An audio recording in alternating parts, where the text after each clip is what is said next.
Start करते हैं lecture number 2।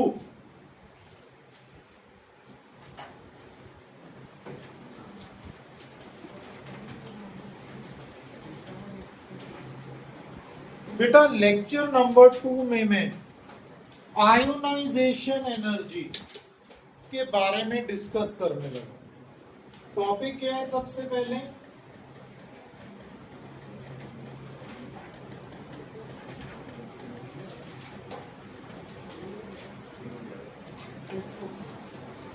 Ionization energy. बेटा आयनाइजेशन एनर्जी होती क्या? ध्यान से सुनो, पहले लिखने पे ध्यान ना दीजिए।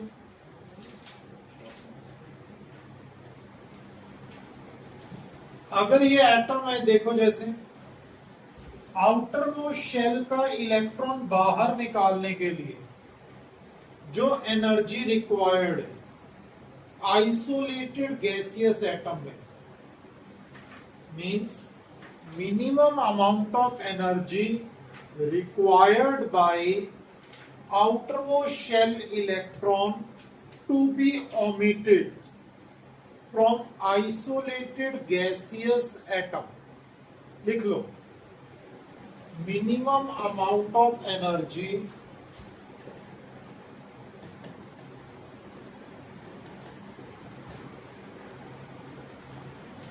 required by outermost shell electron to be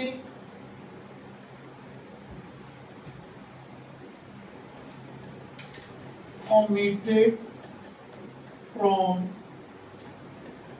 isolated gaseous atom। isolated gaseous atom। देखो बच्चे क्या होता है, इस पे ध्यान देना है। आइसोलेटेड गैसियस एटम होना चाहिए, समझ आई? होता क्या है, ध्यान देना जरा। अगर मेटल में से फर्स्ट आयनाइजेशन एनर्जी हम दें, ध्यान देना, फर्स्ट आयनाइजेशन एनर्जी, तो मतलब फर्स्ट इलेक्ट्रॉन बाहर आ जाएगा। क्या बाहर आएगा? पॉजिटिव चार्ज आ जाएगा। फिर एक और ionization energy, second ionization energy लगा दें तो सेकेंड इलेक्ट्रॉन बाहर आ जाएगा। अगर थर्ड आयनाइजेशन एनर्जी लगा दें तो थर्ड इलेक्ट्रॉन बाहर आ जाएगा। कौन सा? Third electron. समझ आए? जनरली, नॉट एक्चुअली, जनरली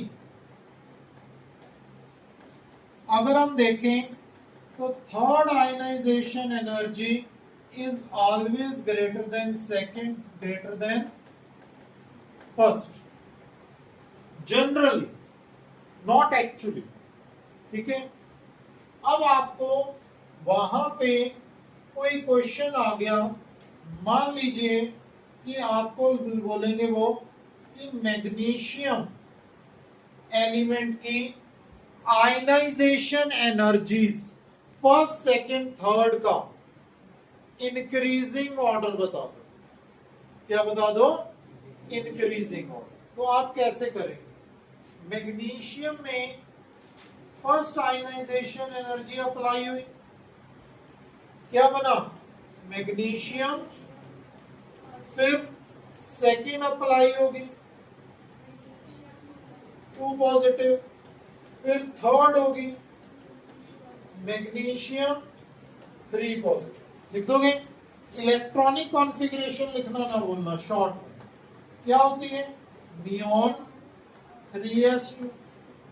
इसकी क्या होगी? एक इलेक्ट्रॉन निकल जाएगा इसमें से, क्या आ जाएगी? Neon 3s1। आया समझ? फिर एक और इलेक्ट्रॉन निकल जाएगा, क्या आ जाएगी? नियॉन एक और इलेक्ट्रॉन निकल गया तो क्या हो जाएगी?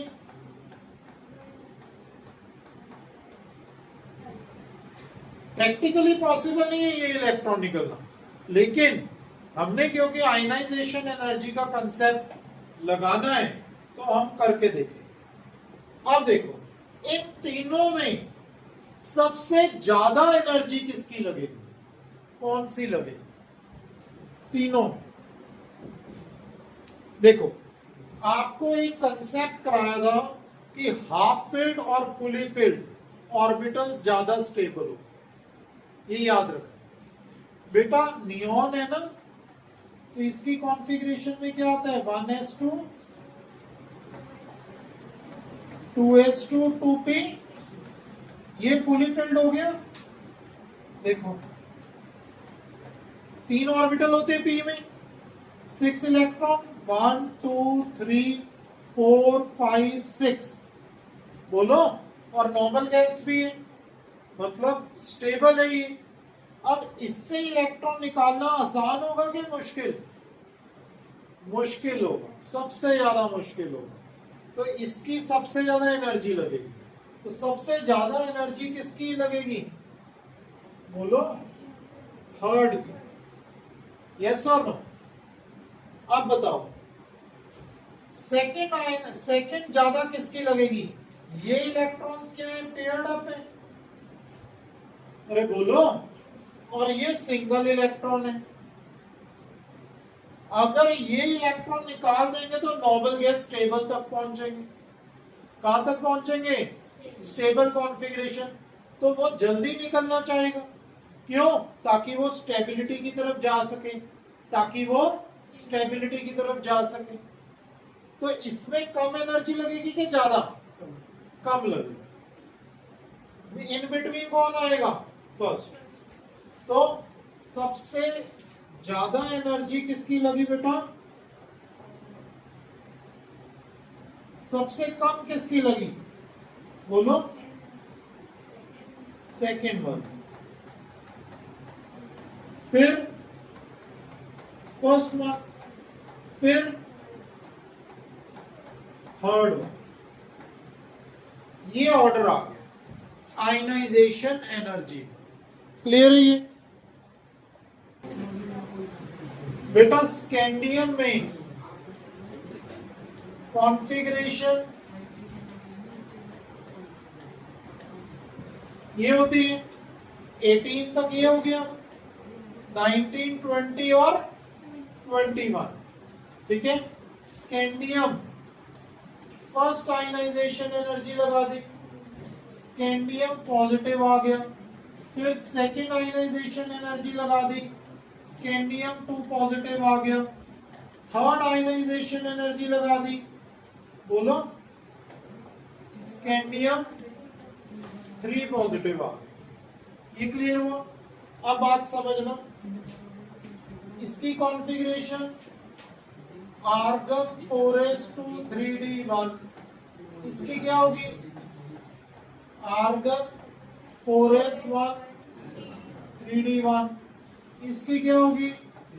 आर्गन 3d1, इसकी क्या होगी? अब देखो, यहां से यहां जाना सबसे इजी है, ये तो बच्चा बच्चा बता देगा। नोबल गैस कॉन्फ़िगरेशन तक जाना इजी है। ये क्लियर हुआ? यहां से यहां अगर आप इन दोनों में कंपेयर करें, ये पेयर्ड फॉर्म में, ये अनपेयर्ड फॉर्म में। अरे बोलो, 4s में 2 इलेक्ट्रॉन है, इधर 4s में 1 इलेक्ट्रॉन है, एक इलेक्ट्रॉन निकालना इजी होगा। अरे बोलो, देन पेयर्ड इलेक्ट्रॉन निकालना, तो ये क्या रहेगा? अनइजी। बोलो, तो सबसे ज्यादा एनर्जी किसमें लगेगी? फर्स्ट वाले में। तो फर्स्ट आए, और सबसे कम एनर्जी इसमें लग रही थी, ग्रेटर देन।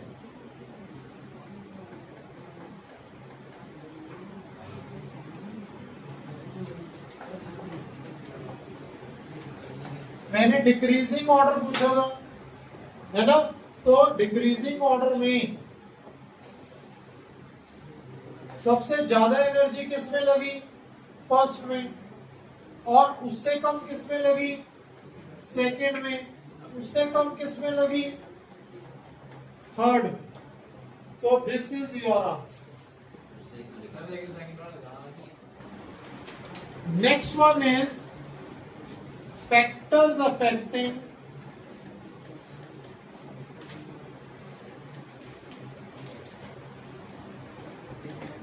Ionization energy. कौन से फैक्टर्स हैं जो अफेक्ट करते हैं आयनाइजेशन एनर्जी को? पहला factor, first factor is effective nuclear charge.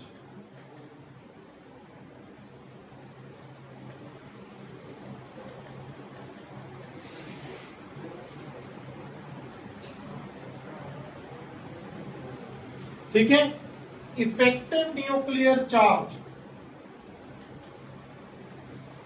ये होता है साइन इसका। बड़े ध्यान से समझना, ये कंसेप्ट कुछ ही बुक्स में दिया हुआ है, पूरी तरह से किसी बुक में नहीं दिया। बहुत ध्यान से समझना, ठीक है बच्चे। पहले तो आपको मैं ये कंसेप्ट समझाऊंगा कि ये इफेक्टिव न्यूक्लियर चार्ज है क्या। ठीक है, बहुत ध्यान से देखिए।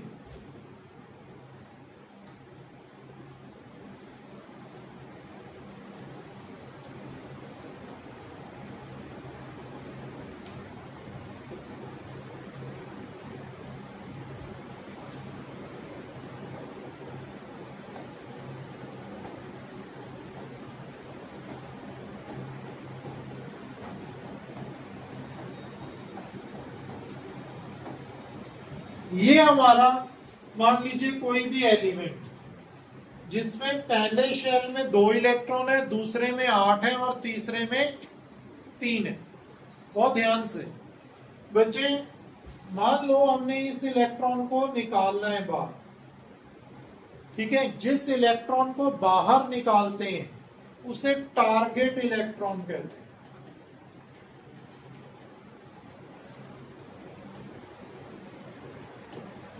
क्या कहते हैं बच्चे? Target electron. Is this okay?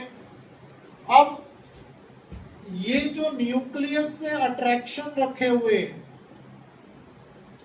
Attraction है ना, इसे कहते हैं सिमरन न्यूक्लियर चार्ज। क्या कहते हैं बच्चे? Nuclear charge. याद रहेगा, याद रहेगा। ठीक है, फिर इनको रिपल्शन कौन दे रहा है? अट्रैक्शन तो न्यूक्लियस दे रहे हैं। अट्रैक्शन कौन दे रहे हैं बच्चे? न्यूक्लियस। रिपल्शन कौन दे रहा है? Same shell electrons.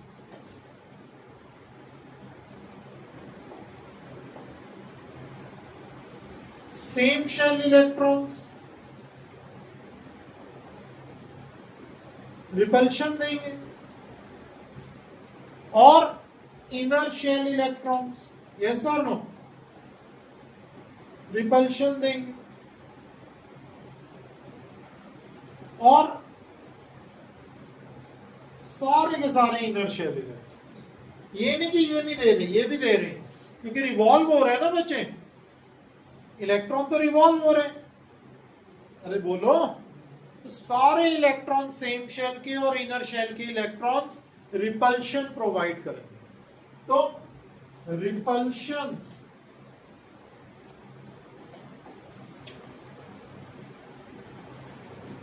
Provided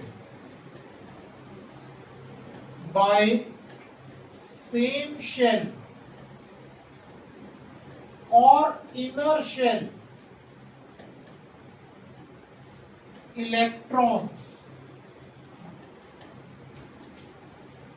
is known as shielding effect.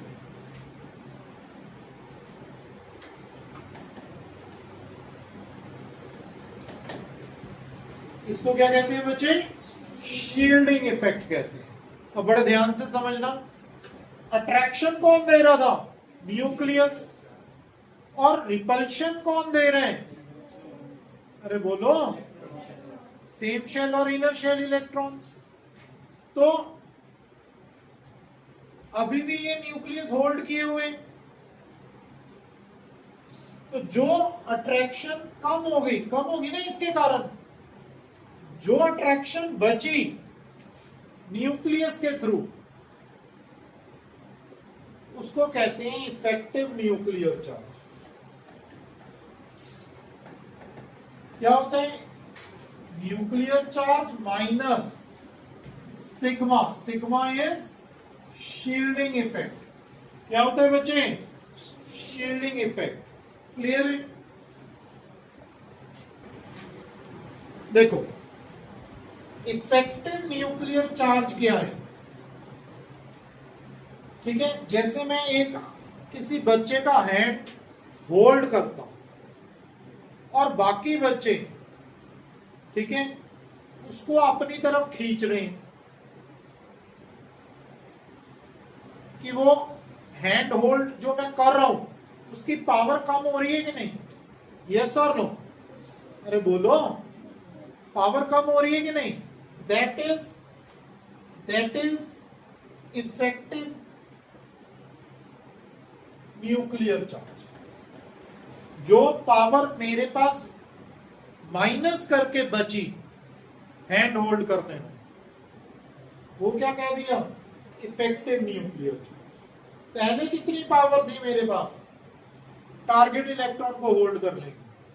बोलो, न्यूक्लियर चार्ज। कहां से रिपल्शन मिली? स्टूडेंट से, आपसे। वो क्या है? Shielding effect. क्या है बच्चे? Is this okay? समझ आ गया? अब देखो, अब point is that how to find the shielding effect of any element. ठीक है, किसी भी शील्डिंग इफेक्ट को फाइंड करने के लिए, ठीक है, उसके लिए आगे आया Slater rule. This is not in your syllabus, only for competition. ठीक है, ध्यान देना। How to find sigma? ठीक है, हम 0.35 से total number of electrons in last shell except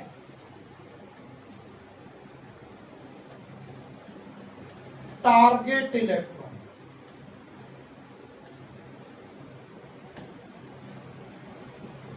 ठीक है, मतलब जो टारगेट जिसको निकालना है उसको छोड़ के लास्ट शेल में कितने इलेक्ट्रॉन बचे उससे मल्टीप्लाई कर देंगे 0.35। ठीक हो गया? Plus 0.85 into total number of electrons in n-1 shell. Second last shell जो होगी उसमें जितने भी इलेक्ट्रॉन होंगे उसको 0.85 से मल्टीप्लाई कर दें, plus 1 into total number of electrons in all the remaining inner shells.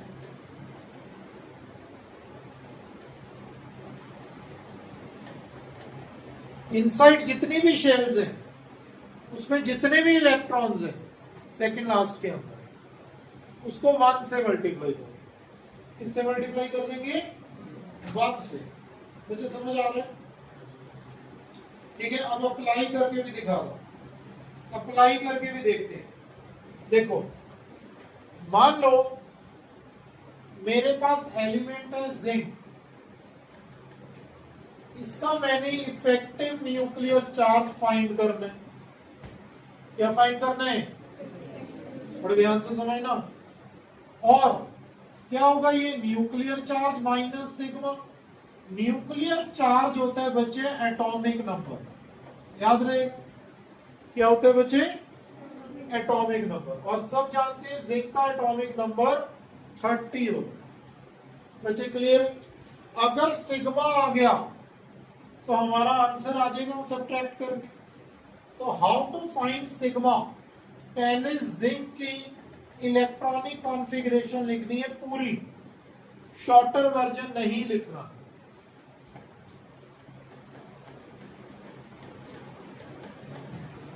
और थर्ड शेल पहले कंप्लीट करनी है, मतलब हम पहले 4s लिखते थे ना, फिर 3d लिखते थे, अब कैसे लिखना है shell wise. First shell complete, second shell complete, third shell complete, fourth. बच्चे आ रहा है समझ, आ रहा है समझ, बोलो। अगर जिंक की जगह आयरन होता तो 4s2 यहां पे क्या आ जाता 6, समझ आई। अरे बोल दो, भरने वैसे ही है जैसे ऑब्बा प्रिंसिपल से भरते हैं, बट रिप्रेजेंट शेल वाइज कर। क्या ये क्लियर है? अब देखना जरा बहुत ध्यान से, सिग्मा है, क्या करेंगे 0.35 है, मल्टीप्लाई, इसमें से इलेक्ट्रॉन निकलेगा, इसमें से इलेक्ट्रॉन निकलेगा, एक क्या होगा टारगेट, एक क्या होगा जो बच जाएगा। तो टारगेट इलेक्ट्रॉन को निकाल के कितने इलेक्ट्रॉन बचे 1, तो इंटू 1 कर, इंटू 1 कर दिया, बोलो। अब 0.85 सेकेंड लास्ट शेल कौन सा है, बोलो थर्ड वाला। कितने इलेक्ट्रॉन दिखा रहे हैं 18, अरे बोलो 10 + 6 + 2 इंटू 18 कर दो, प्लस सारे इनर शेल जो बच गए कितने हैं, सेकेंड और फर्स्ट बच गया, कितने इलेक्ट्रॉन है टोटल 10, तो 1 को 10 से मल्टीप्लाई कर देंगे, ये सॉल्व हो जाएगा। अरे बोलो ये आएगा 25.65, 25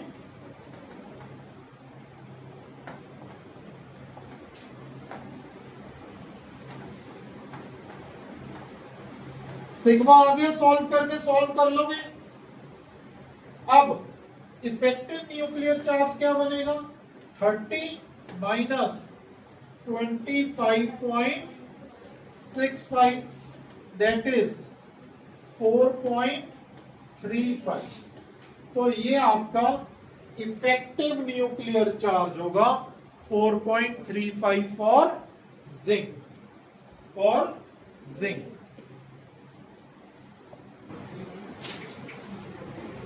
तो बच्चे बहुत सिंपली मैंने क्लोरीन का भी करके बता दिया है ना। कितने इलेक्ट्रॉन 7 है, -1 क्या आ गया 6, 8 आ गया और 2 आ गया। फिर 10.9 आया effective, 17 minus 10.9 that is 6.1। This is your answer. Next हम एक्चुअली फैक्टर्स कर रहे थे। फैक्टर में हमने first factor effective nuclear charge study किया क्या होता। अब बच्चे अगर इफेक्टिव न्यूक्लियर चार्ज ज्यादा होगा,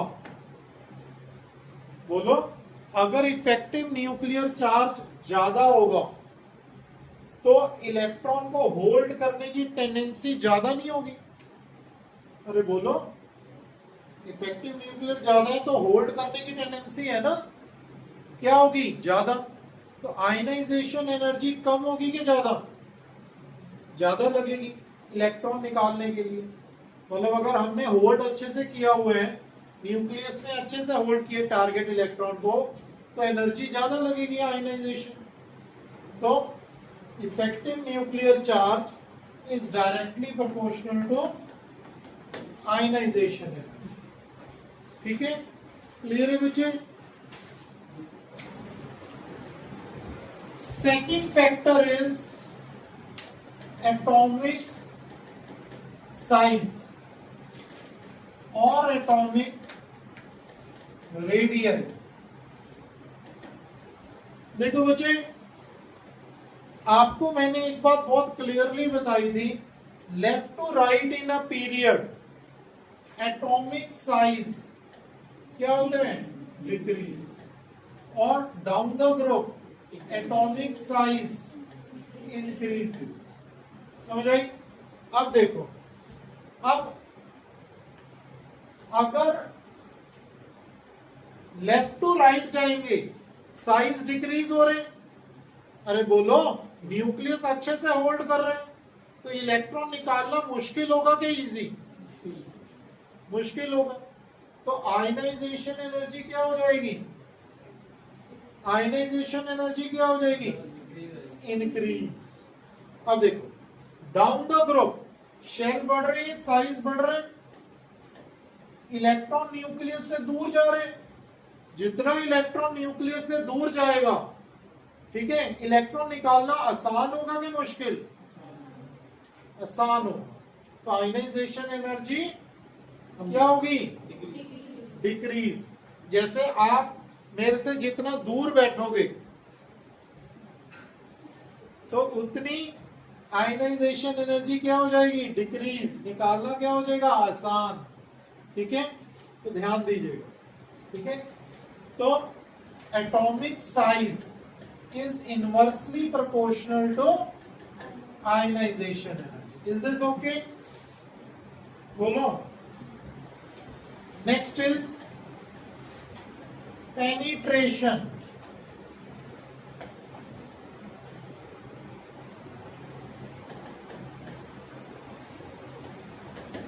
effect of electron.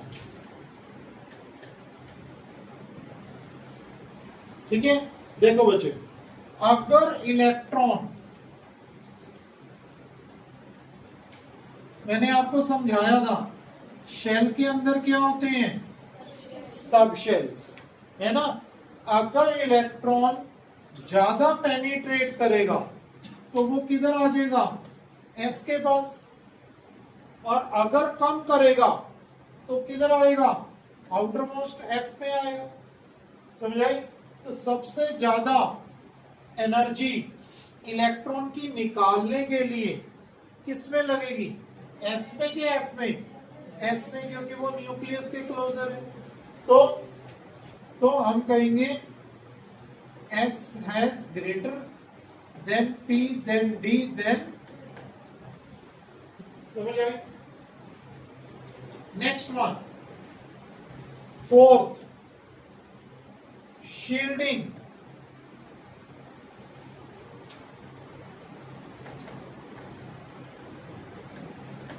Shielding effect. ठीक है, एक बात और याद रखना, स्क्रीनिंग इफेक्ट भी कहते हैं इसे.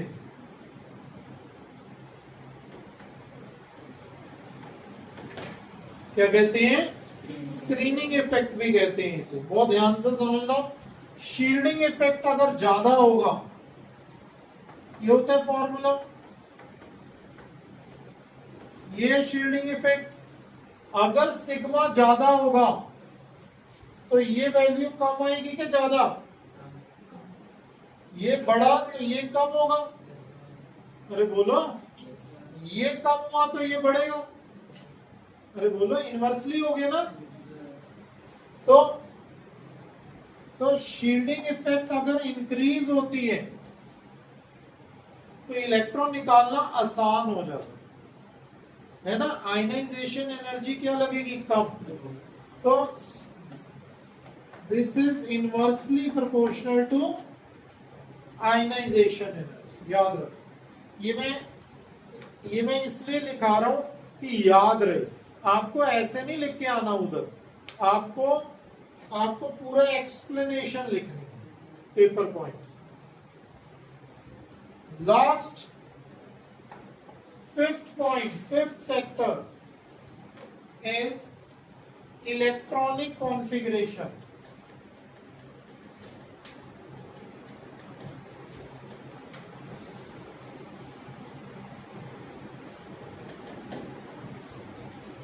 इलेक्ट्रॉनिक कॉन्फ़िगरेशन, बेटा आपको मैंने बताया था half filled and fully filled में स्टेबिलिटी इंक्रीज हो जाती है।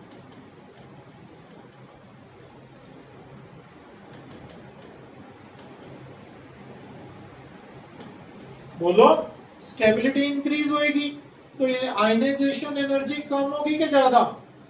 ज्यादा लगेगी, ठीक है। देयरफॉर आयनाइजेशन एनर्जी इंक्रीज, समझ आए? ठीक है, हो जाएगा। तो ये थे factors, variation according to group and period. Period में और ग्रुप में, left to right size decreases, ionization energy increases. Down the group size increases, electron निकालना आसान हो गया, आयनाइजेशन एनर्जी डिक्रीजेस। ये याद रखो, ठीक है।